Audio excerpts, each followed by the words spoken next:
What if the nice guy in your DMs isn't a person at all, just a rotating set of usernames built to trap teenagers?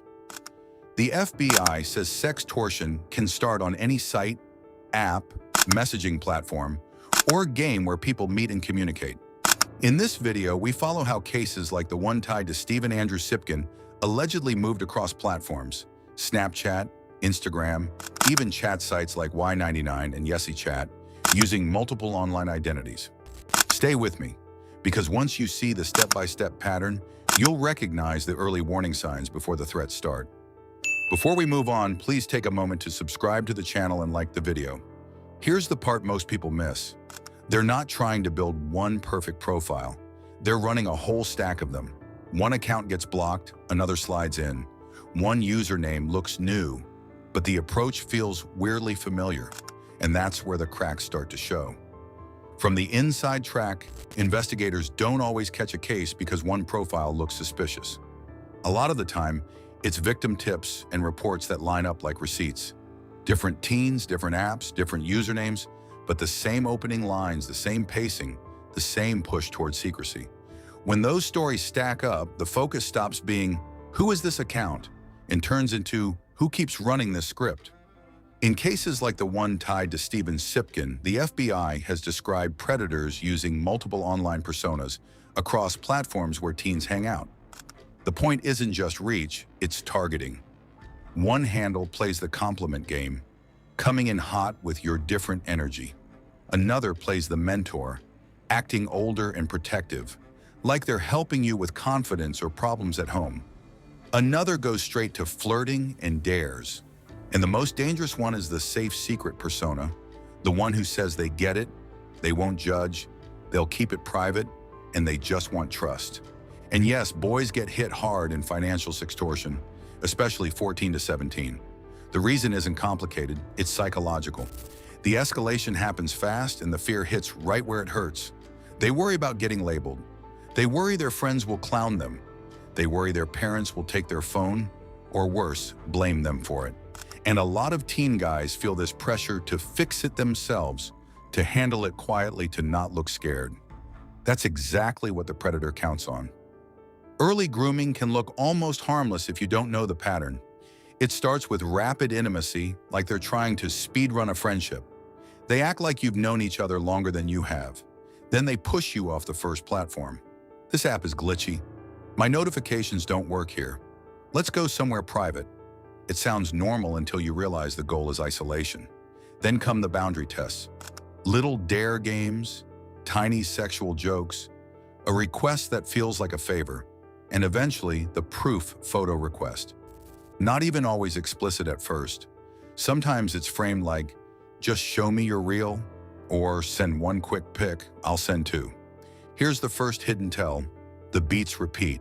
Same rhythm across apps. Same kind of lines that feel copy-pasted. Same fake urgency. Sometimes even the same countdown style, like, you have 5 minutes energy, even if the username and profile pic change. And the demands stay weirdly consistent. Move platforms, keep it secret, send something just for me. Don't overthink it, don't tell anyone.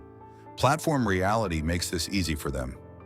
The FBI has warned that sextortion can start on any site, app, messaging platform, or game where people meet and communicate. Chat sites like Y99 and YesiChat can help a predator find teens fast, throw out a bunch of openers, and see who responds. Then once they get a bite, they try to pull the chat into a more private channel. That's where screenshots turn into weapons. Because once one image exists, the whole tone shifts. The predator reframes it like a deal you agreed to, or a mistake you have to fix. And the teen is already boxed in thinking, if I just do what they want one time, it ends. So here's your clean warning sign checklist for the opening phase. The relationship moves too fast, they push you to switch apps, they demand secrecy, and any request for images is the hard stop. And in the next part, you'll see why. Because the script stops acting like a relationship and starts acting like a hostage situation. This is where the mask drops. The switch is so predictable it's almost mechanical, and once they get one image, the timeline shrinks from days to minutes. The tone turns cold, the messages get shorter, and suddenly you're not talking to a friend. You're talking to someone running a process. Think of it in stages you can spot in real time: contact, hook, capture, threat, the payment loop, and silence tactics. When you hear victims describe it later, the details change, but the order stays weirdly steady. That's why it helps to know the steps before you're in them. Stage 1 is contact. It's a friendly DM or chat room hello that seems random, but it's oddly focused on you. They notice one detail from your profile. They mirror your slang. They ask where you're from, and they slide in the age question early. How old are you? If the answer is under 18, a normal person backs off. This person shrugs it off. It's no big deal. We're just talking. That's the first flag, because they just told you they don't care about the line. Stage 2 is the hook. They offer what the teen wants right now, not what they'll want later. Quick validation, flirting, or the "I'm like you" bond where they act misunderstood, lonely, or stuck with strict parents too. Then they start trimming away your outside support. They don't say, "Don't talk to your friends." They say, "They don't get you." They don't say, "Hide this from your parents." They say, "They'll overreact." It sounds like empathy, but it's isolation with a soft voice. Stage 3 is capture. This is where they push for a photo, a live snap, or a short video. Sometimes they trade first to make it feel fair, but you don't know if that image is real, stolen, or generated. They may ask for face and body in the same frame because it makes the blackmail easier. They rush you, they act playful like it's a game, and they test how far you'll go by asking for one more, then just a little clearer, then prove it's you. Stage 4 is threat. The menu's familiar. They'll send it to classmates, tag you publicly, contact your family, or blast it into group chats. Some add violence threats to force compliance. Others go for humiliation because that's faster. They screenshot your followers list. They type out names. They send a blurred preview of the image so you know they have it. And they demand an instant response because panic is the point. Stage 5 is the financial sextortion loop.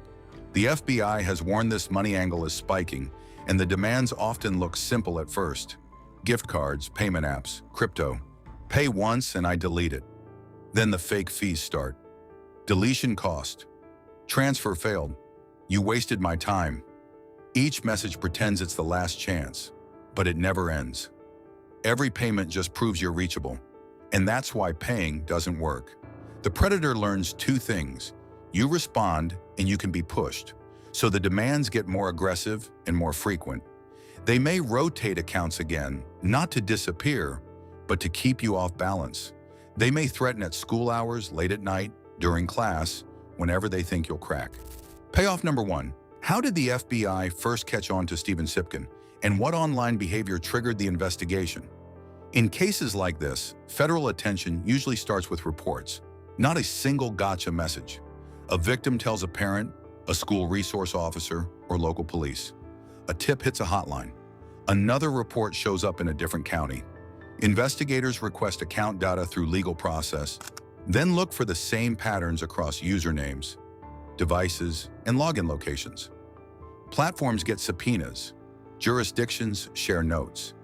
Eventually, the messy online trail starts pointing back to one real-world person. Payoff number 2. How does a sextortion scheme progress step by step? Contact, hook, capture, threat, payment loop, silence tactics. Treat it as an emergency the second there's a threat, the second they ask for money, or the second they demand secrecy. And once you know that, the uncomfortable question is how agencies even keep up when the identities never stop multiplying. The one edge families still have is speed. Once a threat hits, don't negotiate, don't argue, and don't try to talk them down. Freeze the damage fast because every reply teaches them you'll keep playing. Cut off all contact, screenshot everything, including usernames, messages, and any links or URLs. Save it somewhere safe. Lock down accounts, change passwords, and tighten privacy settings so they can't scrape friends lists. Then tell a trusted adult. Report it through the FBI's IC3 and NCMEC's cyber tip line. If there's an immediate threat, call 911. If one person can run endless identities, how many teens got the first message today?